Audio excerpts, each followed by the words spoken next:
Ready, coach? Here we go, gentlemen. In 5, 4, 3, 2. Welcome in, everyone, live from the Brookstone campus at the Sheaves Athletic Center. Thrift Barringer here with the new head football coach of the Brookstone Cougars, Ian Headley. Coach, thank you so much for making time out of your day to join us, man. Yes, sir. Yes, sir. I'm excited about this opportunity, man. So first things first, how has it been? You got hired on Friday. How have the last 4 days been for you, man? Man, it's been a whirlwind, but honestly, man, the people here at Brookstone, they make everything so accommodating. They're making it a smooth transition. Awesome, man.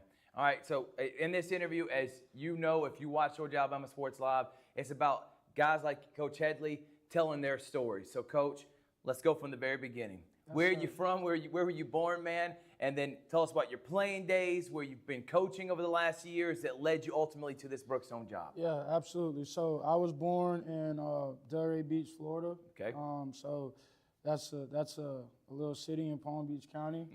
Lived there my whole life. I played football at Olympic Heights. From there, I went to Jacksonville University, played there for 2 years, and then I transferred to Bethune-Cookman to finish up school. Then I got into coaching. So I actually got into coaching while I was in college. Awesome. So I started off as like a do boy, like a GA, Yeah. lying in the fields, washing the equipment, things like that. But quickly in that season, I went to the defensive back coach. Okay. And then from there, I was just trending up. So the next season, I was a DB coach again, head track coach.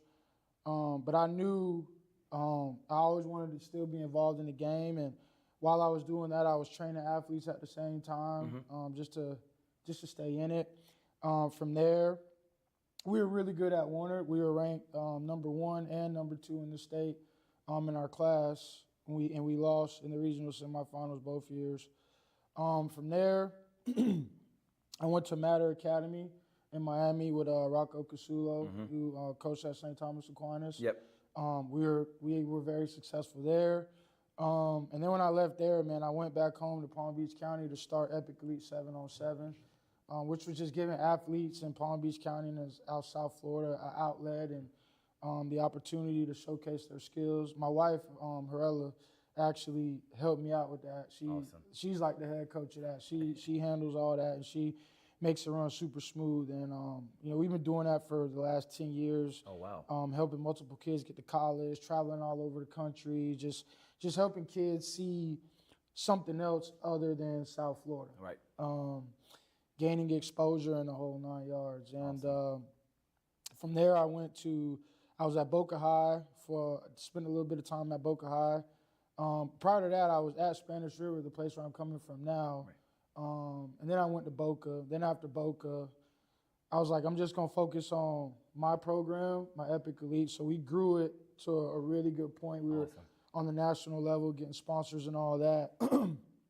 And then, Coral, I knew I always wanted to become a head coach. Right. And there weren't many opportunities, so I just was kind of waiting for the right one. And then COVID happened. I went to Coral Springs right after COVID. That was a good experience for me. And then from there I went to Spanish River, and all I did there was turn a program that was one of the worst in the state, bottom of the barrel, to one of the best in the state, sending multiple kids to college, Awesome, Division man. I, playoff appearances, and so on and so forth. Awesome. Yeah. And then from there, ultimately led you here to Brookstone, which we'll get in a moment how he got to this point. But, Coach, a couple things I wanted to dive into. For one, the training part, the development part, Yes, okay? yeah. Obviously, there are many responsibilities from a head coach. Yep. But I feel like, especially in the high school level, one of the main focal points should be about developing. Absolutely. How did Epic, and you starting the Epic Elites, that 7-on-7, how did that help you grow as a coach? Do you feel like you've become a better developer of talent because of starting that? I mean, absolutely. I mean, our first year, we had kids that had 0 varsity experience. And I don't know if you're familiar with the 7-on-7 Yep. scene, but South Florida Express is a really good team. And our very first game ever as a team, that was the first team we played. And I mean, they had every kid on their team was D1. Right. So it was like, all right, well, we don't have the talent to compete with this, so Right. we gotta find have another advantage. So that's when the development really came into play. And I mean, I pride myself. I'm not one of those guys that, I'm going to take the 5-star and take credit for it. I don't want that. Right. Give me the clay and let me mold it to what it is. That's awesome, Coach. And again, getting someone that is about developing talent, that's a big thing, especially in this area at a high school like Brookstone, because you want to be able to get kids that are playing multiple sports Absolutely. and maybe turn them into, it don't have to be D1, man. It's D3 anywhere. Yeah, D3, they get an opportunity to go play college ball. I know that's your message, isn't it, Coach? Yeah, I mean, we have multiple kids right now that play multiple sports. I know the one that just kind of jumps out is Brendan Neal. I mean, he's a phenomenal baseball player. Incredible, dude. I call him number 6. I call him 6 in the state, and he laughs. But I mean, that's not an easy feat. Right. You know what I mean? And he's a phenomenal football player. And I mean, Greg Jones right there that's walking. I mean, there's so many guys here that play multiple positions and do multiple things. Just developing is key. It's going to be key to our success. No doubt, Coach. Now let's talk about your mentors. Yes, so sir. Growing up, who were some of the guys that kind of mentored you? And then where did you feel like, you just talked about, you knew you wanted to be a head coach. Yep. When did that hit you? Was that young age, 15, 16 when you were playing? When did that come about? So kind of my mentors, Coach Wayne Moore, he was my high school coach. And at the time, man, I was young. I like to call it young and dumb.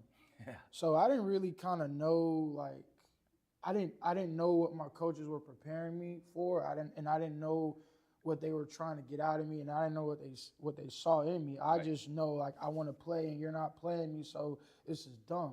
And Coach Wayne was the first coach to just kind of sit down and be like, all right, listen, bro, like, you're not playing because you don't know the plays, or you're not playing because you don't know this, or if you want to do this, you need to get better at that. So that was kind of like an eye opener for me.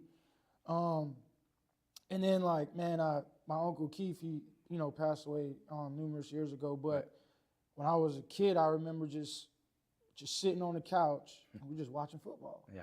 So just watching the Gators and the Hurricanes, I'm like, man, like, I want to do this. Even if I don't play here, but I want to do this. So,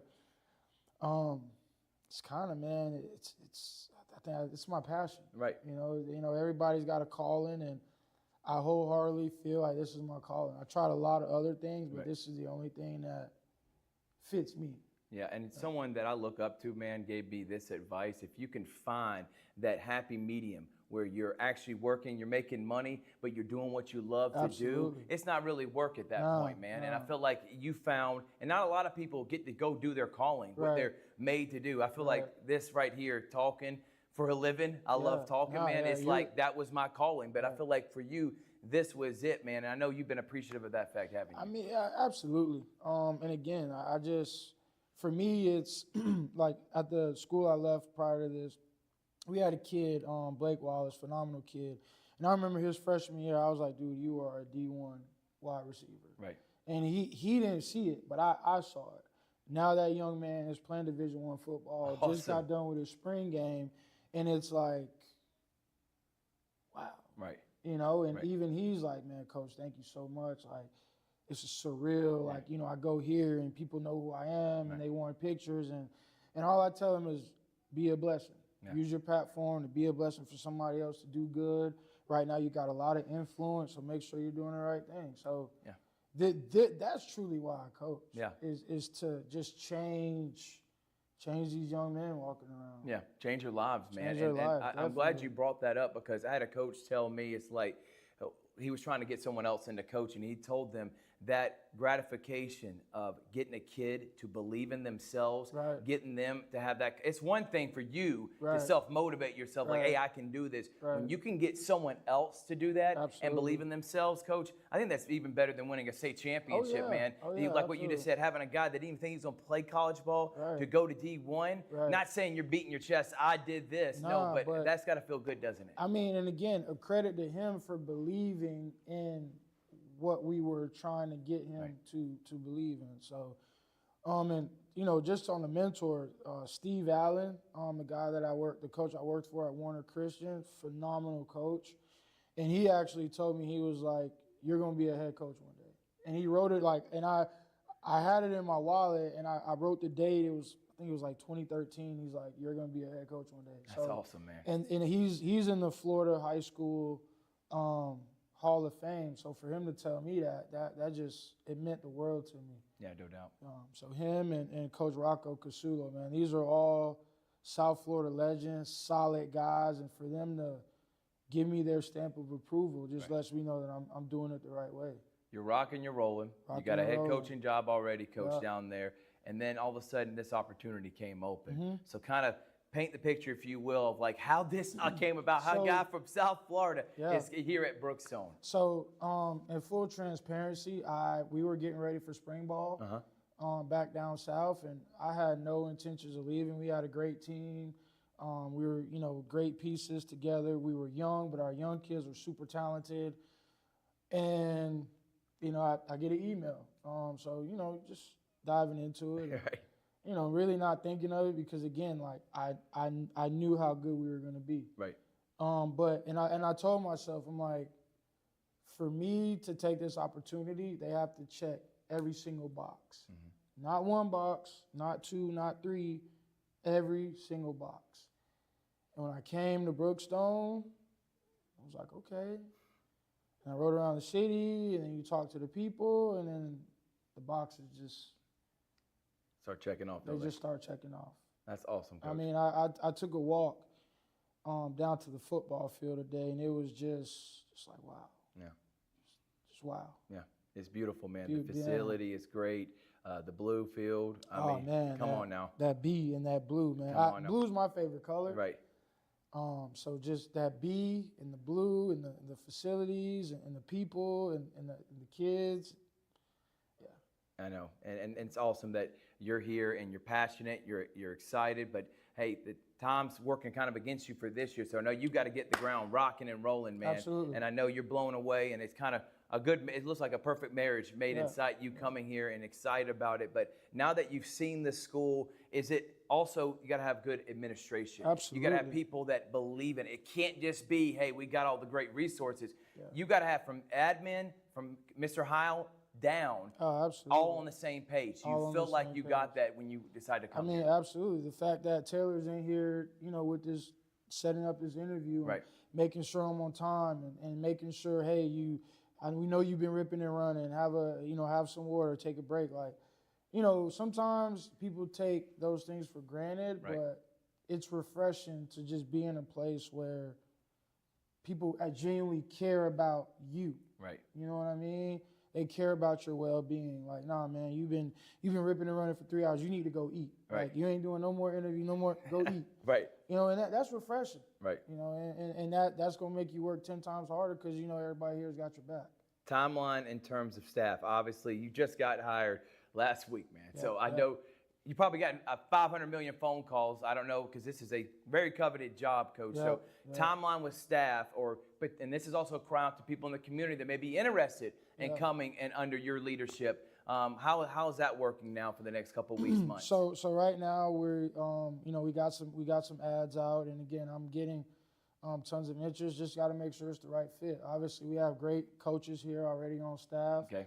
Phenomenal coaches. So just combining the staff what we have here with the new staff, just to give our kids the best opportunity is kind of so. I mean, there really is no timeline. Just got to make sure they're the right pieces. Right.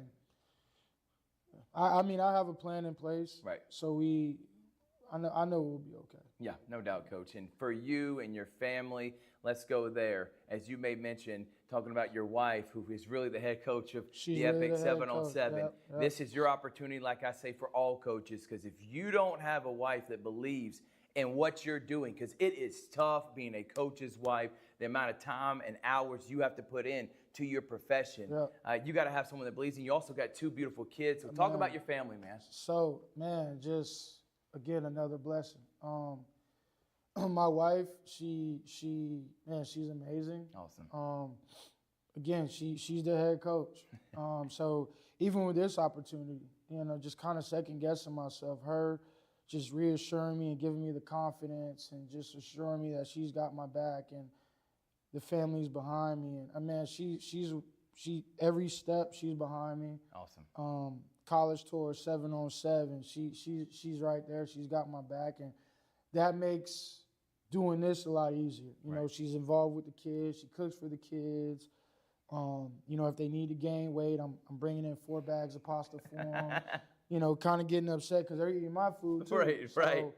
But she's great. She's great, man. I wouldn't be here for her. I owe my success to God and my wife and my family, honestly. My daughter, she's 3. She's amazing. Awesome. Shael, she's trilingual, so she speaks English, Spanish, and Hebrew. Holy smokes. If my wife's the head coach, then my daughter's the general manager. No doubt. She's the boss, isn't she? She's the boss, man. She's calling all the shots. I love it, man. Every single one. My son, Cam, he's 10, man. He's super, super smart. He also plays ball as well. And when I showed him the facilities, I'm like, what do you think? And he's like, Daddy, you'll be stupid to not take it. You know what I mean? So just having those people in my corner, it makes it so much easier, and it makes going hard for them. You know, that's why you do it, because you want to see them happy. A few more minutes, Coach, before we move on. I do want to talk about moving forward for spring ball and stuff like that. What is the timeline for your family to move here? We were talking a little bit off air. If you don't mind kind of explaining what's moving forward for when you're going to actually be here full time and if you're going to have spring practice. Yeah, absolutely. So we're going to have spring practice. By the way, they got their own water. Come on now. This is elite. Thank you to Taylor Green right here, media Taylor relations. Green, this is elite right here, man. But we're going to start April 5th. Okay. I'm May 5th. May 5th. And we'll go all the way to the 15th. We'll get the 10 days in. Again, we got a plan.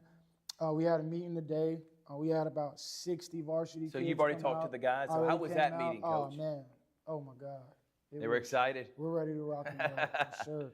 We had like 60 guys in the upper school come out, and I went in the middle school. There were like 30 kids. I was late coming over because they were watching the game, and I'm out there, you know, scouting. They're trying to show out for me. So we had about 30 middle school kids. So about 90 kids in the total program whole. I think is phenomenal. Awesome, man. So we're just gonna use that time to really just develop these guys. You know, we don't have to play anybody. Yeah. So just our fundamentals, just getting in our base stuff. The kids getting used to us as coaches, us getting used to them. We'll just use those 10 days for that. And just, you know, kind of just see where we're at before we go into the summer. And then, when will you be able to move here full time? Will it be summer, June, July? Yeah, so I'm aiming for right after spring ball. I'll go home and get the rest of our stuff and then make that transition right after spring ball. So, but I mean, I'll be here all summer for workouts or whatnot. But I can't wait, Coach. And you know about the history of this program. Last year made it to the semifinals, the year before state championship, the year before that, semifinals, and they really were one play away on a 4th and 20.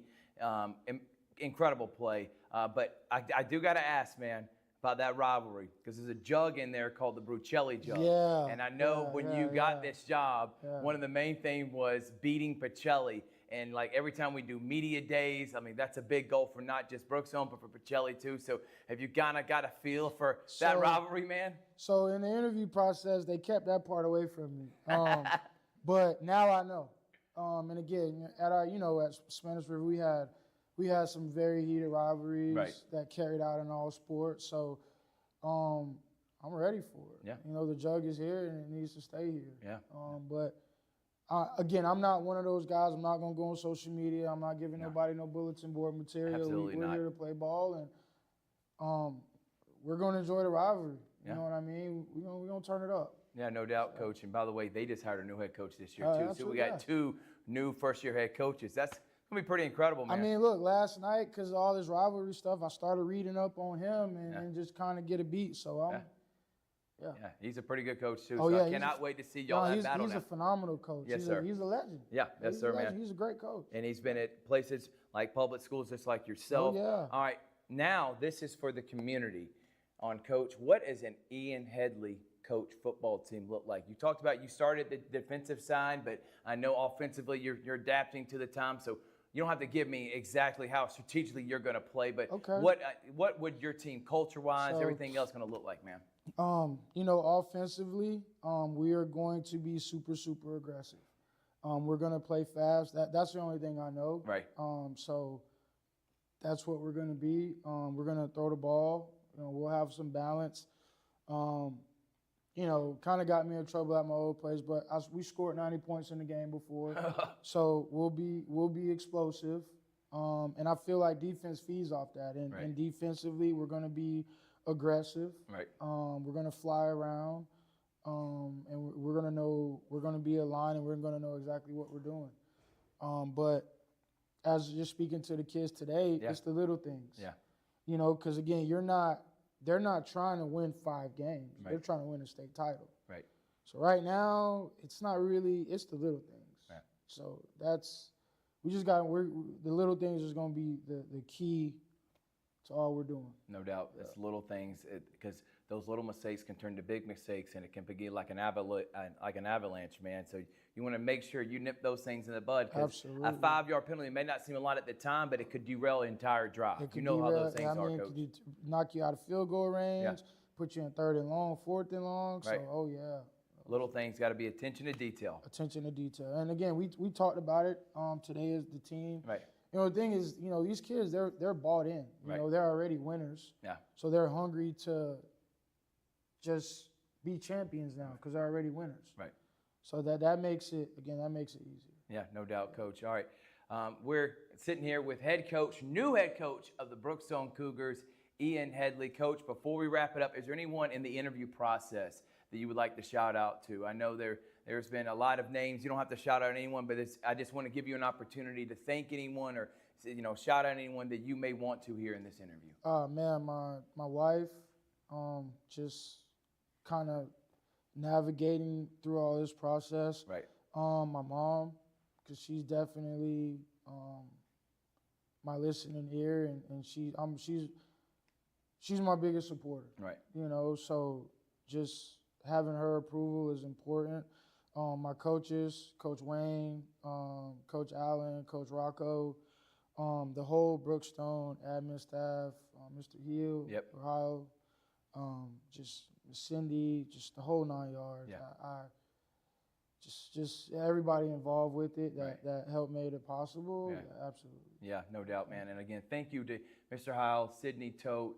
Thank you to Taylor Green for helping set up this interview. Everyone here at Brookstone, Jason Branch, we appreciate you allowing us to be home for Brookstone Athletics on Georgia Alabama Sports Live. And Coach, thank you so much. I know you're busy, you're ripping and running. You're literally going to get on a flight tonight to head back to Miami. So I thank you so much for making time with us and introducing you to the community, man. Nah, this was fun. And again, man, the city of Columbus, Phoenix City, you're going to see a lot more of me. You're going to see the B a lot more. And we're going to be out there. So we're going to be at all the camps. We're going to make sure we're visible. And because I feel like the community needs to know how wonderful this place is. I completely agree with that. Absolutely. His name is Ian Headley. He is the new Brookstone Cougars head coach. Coach, thank you so much. Thank you. And we look forward to seeing you down the road for sure, and enjoy your time in this whole process. I know it can be crazy, but looking back on it, you're going to appreciate moments like this, Absolutely. man. Absolutely. All right, thank y'all so much for watching. And by the way, coming up in about an hour and 15 minutes, Brennan Neal, that guy that's probably going to be drafted in one of the first rounds of the MLB draft, man, him and his Cougars